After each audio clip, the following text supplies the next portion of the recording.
বলা হয়ে থাকে ১৯৭১ সালে বাংলাদেশের স্বাধীনতার পেছনে ভারতের বড় ভূমিকা রয়েছে। স্বাধীনতার ঠিক পরের বছর অর্থাৎ ১৯৭২ সালে ভারতীয় সিকিউরিটি ফোর্স অর্থাৎ বিএসএফ এর হাতে সীমান্তে ১৫ জন বাংলাদেশি নিহত হন।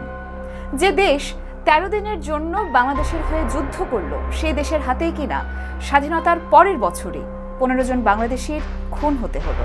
সীমান্ত হত্যার দীর্ঘ ৫৩ বছরের ইতিহাসে সবচেয়ে ভয়ানক ছিল ২০০৬ সালের হিসাব। সে বছর খুন হয়েছিল ১৫৫ জন। ২০০১ থেকে ২০১০ সাল পর্যন্ত বিএসএফ সরাসরি ১,০০০ বাংলাদেশিকে হত্যা করেছে, যার মানে দাঁড়ায় প্রতি বছর এই কিলিং মিশনে গড়ে ১০০ জন মানুষ খুন হয় বিএসএফ এর হাতে। দক্ষিণ এশিয়ার যত দেশ রয়েছে অর্থাৎ মোট ৬০টি দেশের মাঝে সবচেয়ে বেশি হত্যাযোগ্য হয় ভারত বাংলাদেশ বর্ডারে। ভারত বাংলাদেশ বর্ডার পৃথিবীর পঞ্চম বৃহত্তম বর্ডার। বাংলাদেশ ভারত সীমান্ত পৃথিবীর পঞ্চম বৃহত্তম সীমান্ত। প্রায় ৪,০৯৬ কিলোমিটার দীর্ঘ এই সীমান্ত পৃথিবীর সবচাইতে বড় ১০টি সীমান্তের মাঝে সবচাইতে বিপজ্জনক সীমান্ত। শুধু হত্যাযজ্ঞে থেমে নেই ভারত বাংলাদেশ বর্ডার। ছিনতাই, অপহরণ, চোরাচালান, ধর্ষণের মতো ঘটনা এখানে নিত্য নৈমিত্তিক। সীমান্ত অঞ্চলে ব্যাপকভাবে গরু, ফেন্সিডিল, অস্ত্র, স্বর্ণ, এমনকি মানব পাচার হয়। এসব পাচার নিয়ন্ত্রণ করতে গিয়ে দুই দেশের সীমান্তরক্ষীরা প্রায় সংঘাতে জড়ায়। তাছাড়া অনেক নিরীহ গ্রামবাসী পাচারের সাথে জড়িত সন্দেহে নির্যাতনের শিকার হয়। ভারত সরকার প্রায় পুরো সীমান্ত জুড়েই কাঁটাতারের বেড়া দিয়েছে। অনেক সীমান্তবর্তী বাংলাদেশি গ্রামবাসী এ কারণে নিজের জমিতে ঢুকতেও সমস্যায় পড়েন। বিএসএফ অনেক সময় বাংলাদেশের কৃষকদের বাধা দেয় ফসল তুলতে।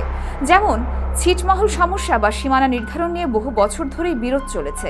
২০১৫ সালে ছিটমহল বিনিময়ের মাধ্যমে কিছুটা সমাধান এলেও জমি ও নদীভিত্তিক বিরোধ এখনো রয়ে গেছে। সীমান্ত অঞ্চলে বসবাসরত জনগণের জন্য চিরস্থায়ী আতঙ্ক ও অনিরাপত্তা রয়ে গেছে। প্রতি বছর গুলি, নির্যাতন বা নিখোঁজ হওয়ার ঘটনা ঘটে, অথচ অনেক সময় কোনো বিচারই হয় না, এমনকি কোনো ক্ষতিপূরণও মেলে না। বেশিরভাগ সময় চোরাচালানে যারা বিএসএফ এর গুলিতে মৃত্যুবরণ করেছেন তাদের ৯৯% বাংলাদেশের অতি সাধারণ নিম্ন শ্রেণীর মানুষ। এখন প্রশ্ন আসতে পারে, এই শ্রেণীর মানুষকে বিএসএফ কেন গুলি করে? যদি একবারে উত্তর দেই তাহলে বলতে হবে, চোরাচালানের আর্থিক ভাগ যখন বিএসএফ মন মতো পায় না, তখন তারা নির্বিচারে বাংলাদেশিদের বুকের উপর গুলি চালায়। দ্বিতীয় কারণটি হলো শুট অন সাইট। ব্যাপারটা অনেকটা যুদ্ধক্ষেত্রের মতো। যুদ্ধক্ষেত্রে যেরকম নির্দেশনা দেওয়া থাকে, শত্রুপক্ষকে দেখা মাত্রই গুলি করে দিতে হবে, ঠিক একই নীতিতে বিএসএফ চলছে। অথচ বর্ডারে কাউকে দেখা মাত্রই কি গুলি করতে হবে? তৃতীয় কারণটি হচ্ছে, বিএসএফ এর কোনো বিচার হয় না, মামলা যায় না কোনো ভারতীয় আদালতে। এর সবচেয়ে উৎকৃষ্ট প্রমাণ হচ্ছে ফেলানী হত্যাকাণ্ড। সীমান্তের কাঁটাতারে ৫ ঘন্টা ফেলানীর লাশ ঝুলছিল, কেউ লাশ পর্যন্ত সরায়নি। অবশ্য মামলাটা হয়েছিল ভারতীয় আদালতে, যেখানে ফেলানীকে যিনি গুলি করেছিলেন সেই অমিয় ঘোষ মামলায় বলেছেন তিনি নাকি তার আত্মরক্ষার্থে গুলি করেছেন।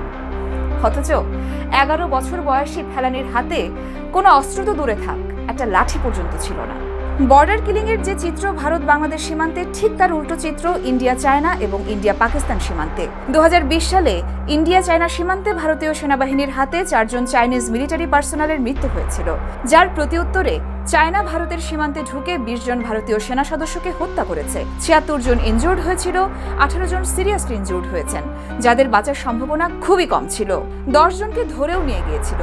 এমনকি চায়না ভারতের লাদাখ, অরুণাচল সহ অন্তত ১০,০০০ বর্গ কিলোমিটার অঞ্চল দখল করে রেখেছে, যেখানে ভারত আওয়াজ পর্যন্ত তুলতে পারে না যে আমাদের জায়গা তারা দখল করে রেখেছে।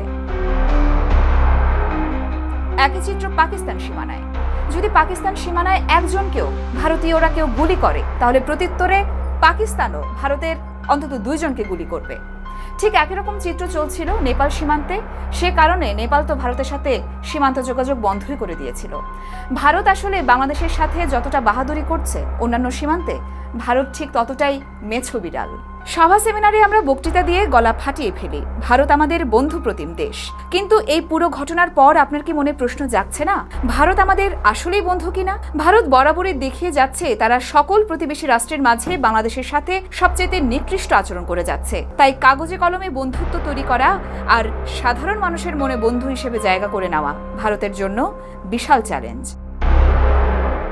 ৭১-এর স্বাধীনতার ইতিহাসের দিকে তাকিয়ে বাংলাদেশের অনেকেই হয়তো এখনো ভারতের প্রতি কৃতজ্ঞ, কিন্তু একটা বড় অংশ মনে করছে ভারত বন্ধুত্বের যে মুখোশ পরে আছে তা ভারত নিশ্চিতভাবে পালন করছে না। পৃথিবীতে হোলি খেলার জন্য অনেক রং রয়েছে, দামও কম, কিন্তু সীমান্তে ভারত বাংলাদেশিদের রক্তের সাথে যে হোলি খেলছে তার দাম ভারতকেই দিতে হবে।